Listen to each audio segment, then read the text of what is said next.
예배 가운데 실리게 하여 주시오며 우리가 동행하시고 함께 하시는 그 하나님을 느끼고 경험할 수 있도록 주님께서 이 시간 성령으로 함께하여 주시기 원합니다. 주님, 주님의 살아계심을 경험하는 이 예배가 되기를 원합니다. 주님께서 우리의 삶 가운데 구석구석 함께 하시고 인도하신다는 그 사실을 말씀을 통하여 우리에게 허락하신 그 믿음을 통하여 온전히 다가오며 온전히 느껴지는 시간 될 수 있도록 주님, 우리의 눈이, 귀가, 우리의 마음이 열리는 시간 되게 하옵소서. 예수 그리스도로 기도드리옵나이다. 아멘. 오늘은 누가복음 17장 5절에서 15절의 말씀을 가지고 위대한 믿음이라고 하는 제목으로 은혜를 나누기 원합니다. 우리는 우리의 인생에서 교회에 주일마다 왔다가 갔다가 또 예배 속에서 찬양을 부르고 기도를 하고 그리고 말씀을 듣고 그렇게 왔다 갔다 하는 신앙으로 우리의 인생을 또 우리의 신앙생활을 마감하기 원치 않습니다. 그것을 원해서 여기 앉아있는 분은 아무도 없을 것입니다. 오히려 모세나 여호수아처럼 엘리야처럼 또 베드로나 바울처럼 하나님의 위대하신 능력이 나타나는 그런 신앙을 가진, 그런 믿음을 가진 사람들이 되고 싶고 내 삶에 하나님의 그런 큰 능력이 나타났으면 하는 바람들을 다 가지고 있을 것입니다.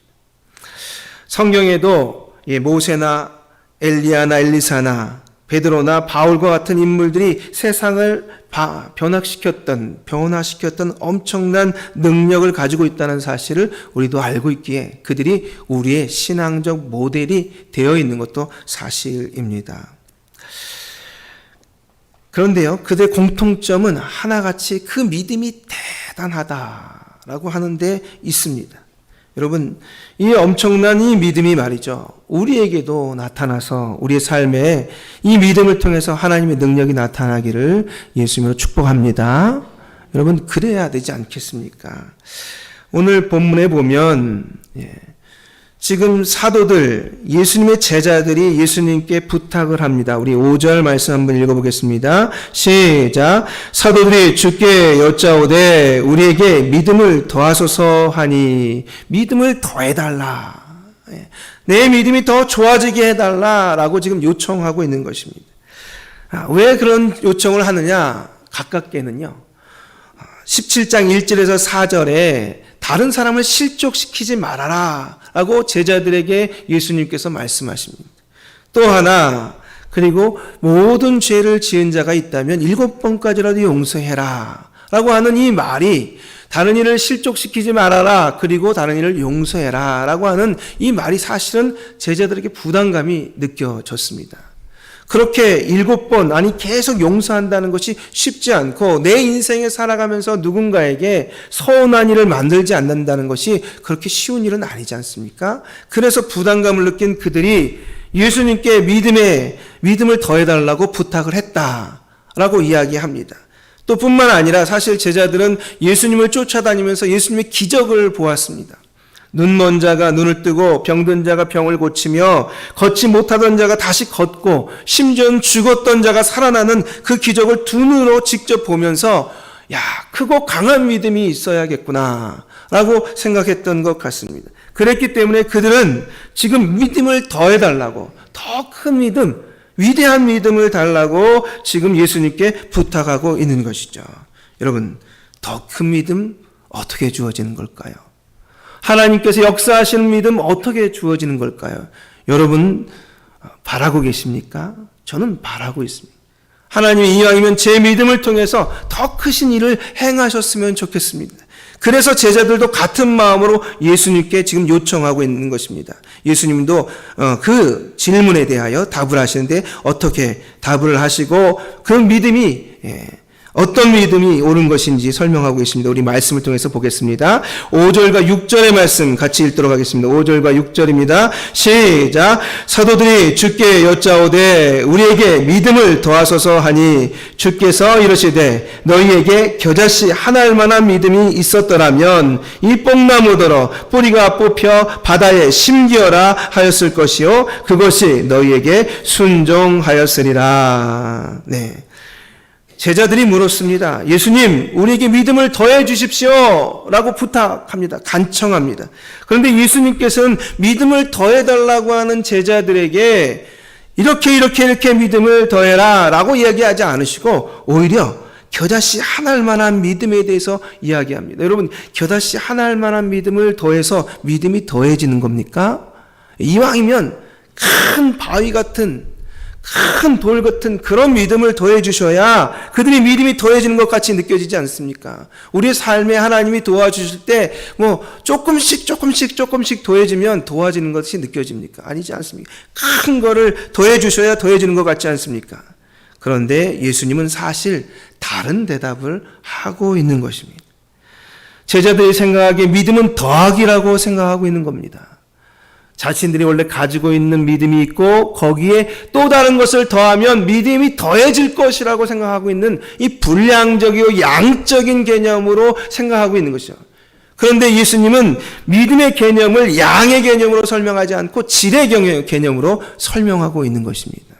여러분, 그 질이 뭡니까? 바로 겨자씨 한 알로 설명하시는 것이죠. 다름이 아니라 생명력으로 설명하고 있다 하는 것입니다. 여러분, 생명력은요, 작은 것 하나여도 그것을 이끌어내는 또 움직여가는 힘이 존재합니다. 겨자씨가 성경에 나오는 작은 씨앗이라고 하는 상징물이듯 사실 겨자씨는 1년생 식물입니다. 그 씨앗에는 아무리 작다 할지라도 거기엔 생명이 있습니다. 그 생명은 우리가 상상할 수 없는 일들을 불러오는 것이죠. 여러분, 돌멩이를 땅에 심어 보십시오. 이 돌멩이가 자랍니까? 왜 그렇습니까? 죽었기 때문입니다. 돌멩이는 생명이 없기 때문에 이것은 더 이상 자라지도 않고 성장하지도 않습니다. 하지만 아무리 작은 겨자씨 하나라도 심겨지면 이것은 반드시 자라게 되어 있고 반드시 커지게 되어 있는 것이죠. 즉, 믿음은 양이 많고 적고의 문제가 아니고 살아있느냐 죽어있느냐의 문제이다 라고 설명하고 있는 것입니다. 여러분, 믿음이 살아있다. 살아있는 믿음은 비록 작아 보여도 말이죠, 더디게 보여도 반드시 큰 일을 해내는 것입니다. 지금은 작지만 잘 보이지 않지만 아직도 아무 결과가 없지만 시간이 지날수록 이 생명은 역할을 감당하고 모든 일을 이루어내는 것이죠. 결국 1년생 이 겨자나무인 이 겨자는 결국 자라서 정말 어느 정도의 크기로 자라나갑니다. 그리고는 새들이 거기서 와서 머물렀다 가는 정도의 크기로 성장하는 것입니다. 중요한 것은 눈에 보이지 않더라도 우리의 믿음의 생명의 씨앗이 있느냐, 이것이 굉장히 중요합니다. 여러분, 그렇게 생명력이 있을 때 믿음은 제대로 믿음의 능력을 발휘합니다. 하지만 생명력을 잃으면 어떻게 될까요? 그러면 그 믿음은 죽은 믿음입니다. 여러분, 개미는요, 보통 자기 몸에 20배에 해당되는 것을 나를 수 있다고 합니다. 그런데 이 개미는 만약에 이 무거운 거를 위로 끌어올리고 붙잡고 있는 이 부리의 힘을 따지면요, 5,700배의 자기 몸무게에 비해서 5,700배의 것들을 붙잡고 들 수 있다는 거예요. 여러분, 이게 생명입니다. 하지만 죽은 개미는요, 아무것도 못 듭니다. 자기보다 작은 것도 어떻게 감당하지 못합니다. 결국 살아있느냐 죽어있느냐가 아주 중요하다는 것이죠. 요즘 온난화 문제가 대두되면서 여러 가지 걱정이 쏟아지고 있습니다. 어제는 뉴욕에 한 달 내려야 될 비가 3시간 만에 내려서 뉴욕에 홍수가 났습니다. 여러분, 이런 상황들 속이 계속되면서 지금 걱정하는 게 뭐냐? 빙하가 녹는 것입니다. 영구 동토로 알려져 있는 땅, 이 땅에 정말 계속 얼음으로 굳어져 있었는데 여기가 녹아내리면서 바이러스가, 생전 대해보지 못한 바이러스들이 살아난다는 것입니다. 항생제 내성을 가진 치명적인 바이러스들, 이 녹은 빙하와 함께 물에 녹아서 새로운 항생제 내성을 가진 균으로 발전한다는 것. 이거에 대한 일례로 학자들은요, 1918년 5천만 명이 사망했던 스페인 독감을 예로 들고 있습니다. 당시 알래스카에서 바이러스에 감염되어서 죽은 여성 시체가 녹으면서 발견이 됐다는 겁니다. 이거와 관련해서 이것이 퍼지기 시작해서 도저히 감당할 수 없는 바이러스가 모든 사람들에게 퍼지게 됐고, 그래서 많은 사람들의 생명을 앗아갔다는 것이죠. 여러분, 일제강점기였던 우리나라에도 인구 절반이 그 감기에 걸렸고 14만 명이 무려 사망을 한 사건이었습니다. 여러분, 바이러스 하나도요, 생명이 있느냐 없느냐가 엄청나게 무서운 작용을 합니다. 하물며 우리의 믿음이 살아있다, 생명이 있다라고 한다면 어떻겠습니까? 예수 그리스도를 영접하되 그분이 살아있는 주인으로 우리가 모시고 생존하는 왕으로 우리가 섬기고 있다면 그 믿음은 살아있는 믿음이 되는 것입니다. 내 안에 예수 그리스도께서 살아서 역사하는 믿음이 되는 순간 이건 감당할 수 없는 엄청난 일을 행하게 된다고 하는 것이죠. 여러분, 여기에 이 뽕나무를 예로 든 이유가 무엇일까요? 다른 데서는요, 산이 옮겨가리라 그렇게 표현하는데 여긴 유독이 누가복음엔 뽕나무를 예로 들었습니다. 이 뽕나무는 흑뽕나무라고 해서 이스라엘 지방에서 뿌리를 가장 깊게 내리는 대표적인 식물이랍니다. 뽑으려고 해도 뿌리를 너무 깊게 내려가지고 도저히 뽑히지가 않는 겁니다. 그런데 믿음이 있는 사람은 겨자씨만한 하나한 믿음이 있어도 이 뿌리를 깊게 내린 뽕나무를 바다에 심게 한다는 것입니다. 그만큼 불가능한 일들을 가능케 하는 이 믿음, 이 능력 있는 믿음은 어디서 오느냐? 살아있는 믿음일 때 그것이 가능하다고 설명하고 있습니다. 여러분, 여러분이 가지고 있는 믿음은 살아있는 믿음입니까? 그렇다면 여러분의 삶에 위대하신 하나님의 능력이 나타날 줄 믿습니다.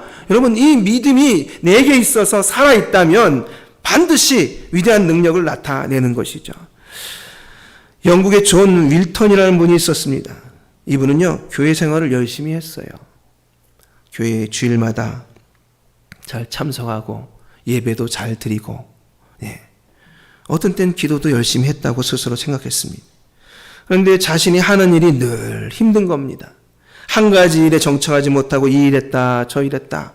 어떤 땐 자기의 삶이 왔다 갔다 하는 삶이 참 답답하게 그지없었습니다. 그러던 어느 날 젊은 시절 26살 때 겨자씨 하나의 믿음이라고 하는 설교를 들었습니다.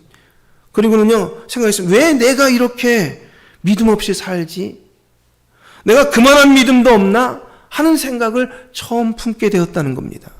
그리고는 자신의 믿음이 정말 살아있는 믿음이 되고자 살아계신 하나님을 자신의 삶의 주인과 왕으로 모시고 살아있는 믿음을 가지고 내가 살아가리라 하는 마음을 품었다는 것입니다. 그리고 작은 가게의 점원으로 그가 인생을 출발했습니다. 그리고 그는 꾸준히 노력해서 결국 큰 실업가가 되었습니다. 그가 71세가 되었을 때 은퇴할 무렵 당시 영국 여왕은 그에게 귀족의 자기를 수여했습니다. 그가 존 윌턴 경입니다. 여러분, 그의 인생에 이 살아있는 이 겨자씨만한 이 믿음, 이것이 내 삶에 들어오면서 그의 인생은 바뀌었다는 것입니다. 예수님이 확인해 보려고 하는 믿음은 많은 믿음이냐 적은 믿음이냐가 아닙니다, 여러분. 믿음의 질입니다. 살아있느냐 죽어있느냐 하는 믿음입니다. 우리에게 정말 필요한 것은 하나님에 대한 위대한 믿음이 사실은 아니에요. 내 믿음이 위대해야지 하나님이 역사하시는 게 아니라 위대하신 하나님을 믿는 그 순간 그 믿음은 위대해지는 것입니다. 살아계신 하나님을 믿는 그 순간 우리의 믿음은 능력의 믿음이 되고 우리가 감당할 수 없는 엄청난 일을 가능케 하시는 하나님의 역사가 되는 줄 믿습니다. 여러분 그런 믿음으로 나아가시길 원합니다. 우리 두 번째로 우리 7절에서 10절까지의 말씀 한번 읽어보도록 하겠습니다. 7절에서부터 10절 시작. 너희 중에 누구에게 밭을 갈거나 양을 치거나 하는 종이 있어 밭에서 돌아오면 그더러 곧 와 앉아서 먹으라 말하는 자가 있느냐. 도리어 그더러 내 먹을 것을 준비하고 띠를 띠고 내가 먹고 마시는 동안에 수종을 들고 너는 그 후에 먹고 마시라 하지 않겠느냐. 명령한 대로 하였다고 종에게 감사하겠느냐. 이와 같이 너희도 명령받은 것을 다 행한 후에 이르기를 우리는 무익한 종이라 우리가 하여야 할 일을 한 것뿐이라 할지니라. 예. 여러분 믿음의 이야기를 하다가 갑자기 종의 이야기를 하십니다. 이 연관성이 도대체 뭐냐 하는 것이죠. 우리는 이것을 읽으면서 10절에 이 말이 걸립니다. 우리는 무익한 종이라. 여기는 무익하다, 쓸데없다, 가치가 없다라는 뜻입니다. 그런데 여기에 포인트는요. 우리가 하여야 할 일을 한 것뿐이다 입니다. 여기에 초점을 두고 이 말씀을 한번 살펴볼 필요가 있습니다. 갑자기 왜 종의 이야기를 했느냐? 여러분 이 종의 이야기는 이 믿음과 너무 관련이 있기 때문에 그렇습니다. 현대인들은 사실 이런 상황을 이해하기가 힘듭니다. 열심히 일했습니다. 밭에 나가서 밭을 갈고 양을 치고 너무 수고하고 정말 지쳐서 돌아온 종에게 와서 앉아서 먹어 하고 주인이 말하겠느냐 하는 겁니다. 예, 너무하지 않습니까?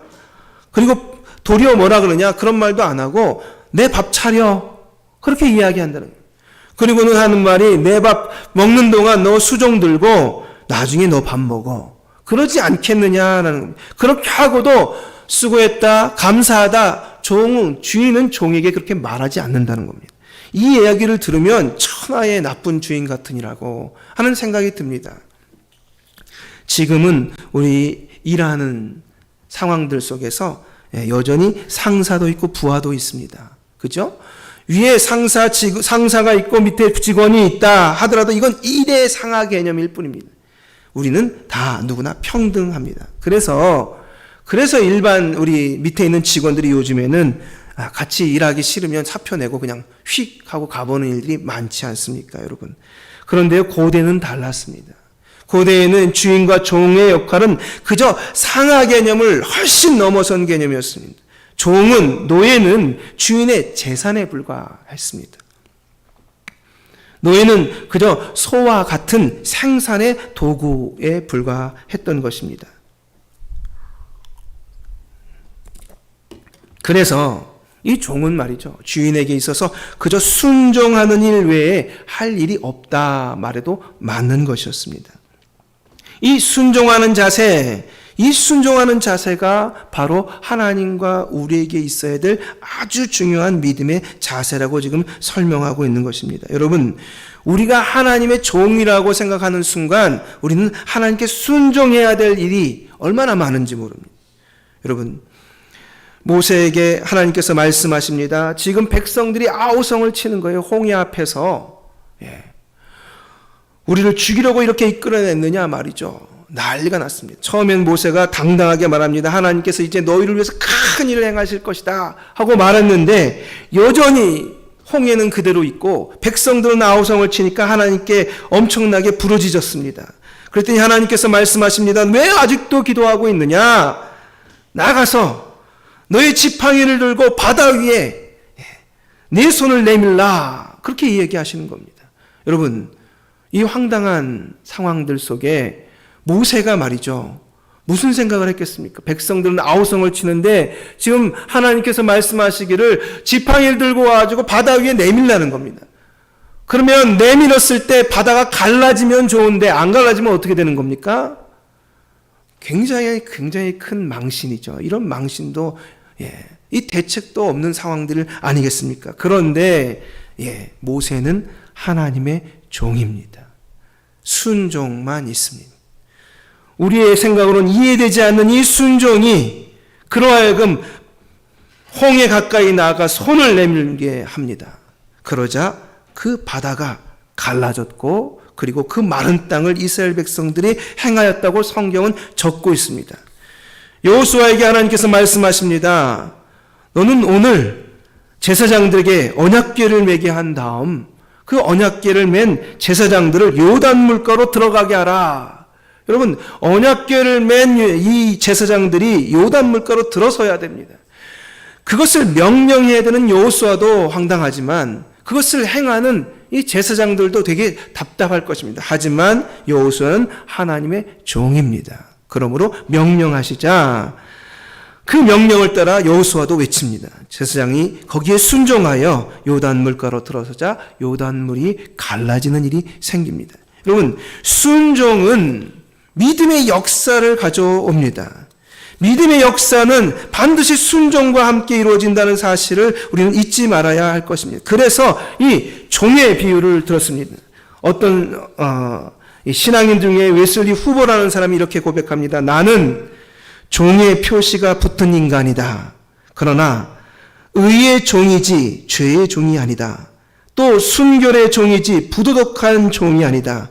나는 자유의 종이지 방종의 종이 아니다. 나는 하나님의 나라의 종이지 군중의 종이 아니다.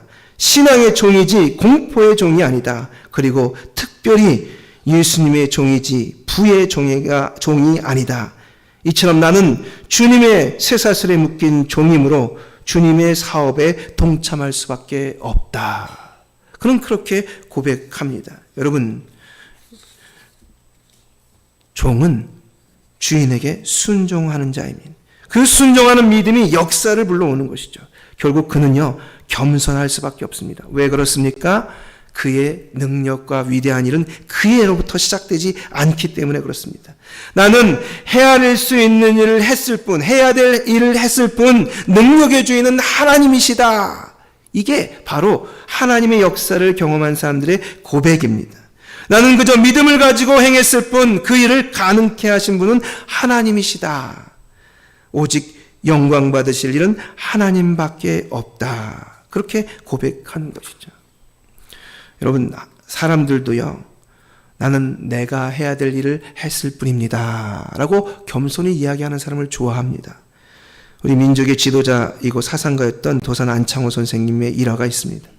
그가 미국에 유학을 갔을 때 학비가 참 부족했습니다. 그래서 미국인 가정의 청소 일을 맡아서 하게 되었답니다. 그런데 집안 청소를 얼마나 깨끗하게 했는지 주인이 보고 깜짝깜짝 놀랐답니다. 그래서 어느 날 주인이 그 청년, 이 안창호 선생을 불러가지고, 나는 사실 자네를 돕기 위해서 타국에 와서 공부를 해야 되는데 돈이 없다니까 돕기 위해서 내가 지금 당신에게 일을 시키는 것이고 우리 집을 이렇게까지 깨끗하게 할 필요가 없다라고 이야기했다는 것입니다. 너무 고맙지만 이렇게까지 안 해도 좋다라고 이야기했는데 청년 안창호는 이렇게 말했답니다. 아닙니다. 저는 마땅히 해야 할 일을 했을 뿐입니다. 저 한 사람 때문에 조국 대한민국이 욕먹는 것을 저는 원치 않습니다. 그저 제가 이 집 청소부로 해야 될 일을 했을 뿐입니다. 여러분, 그 말에 너무 감동을 이 주인 되는 분이 받아서 당신처럼 멋있는 사람 최고라고, 처음 봤다고 그렇게 이야기했다는 것입니다. 여러분, 하나님께서 우리에게 믿음을 통해서 큰 일을 이루실 수 있게 해주십니다. 그때 나는 그저 내가 해야 될 일을 했을 뿐입니다. 그저 순종한 것밖에 없습니다 라고 고백하는 그 겸손함이 우리의 삶에 하나님의 위대한 능력을 불러온다고 성경은 이야기합니다. 여러분, 여러분의 삶에 믿음을 통한 큰 일들이 이루어지시기를 원하십니까? 그렇다면 살아있는 믿음을 꼭 유지하시기 바랍니다. 여러분의 삶에 여러분의 고민과 여러분이 불가능하다고 생각하는 일들이 성취되고 이루어지기를 원하십니까? 그렇다면 순종과 겸손의 믿음을 가지고 살아가시는 여러분들이 되기를 예수님으로 축복합니다. 기도하겠습니다. 하나님 아버지 감사합니다. 오늘도 저희를 불러주셔서 저희로 하여금 하나님께서 믿음을 통하여 위대한 일들을 하기를 원하는 하나님의 사람들을 다 모였습니다. 주님, 이 시간 함께하여 주시옵소서. 우리의 믿음이 살아있는 믿음이 되게 허락하여 주셔서 생명력이 발동하는 그런 믿음이 되게 하여 주시옵소서. 순종하고 겸손한 믿음을 가지게 허락하여 주시옵소서. 하나님의 일이 위대하게 드러날 때 하나님께만 영광을 올려드리는 우리 모두가 되게 하여 주시옵소서. 예수 그리스도로 기도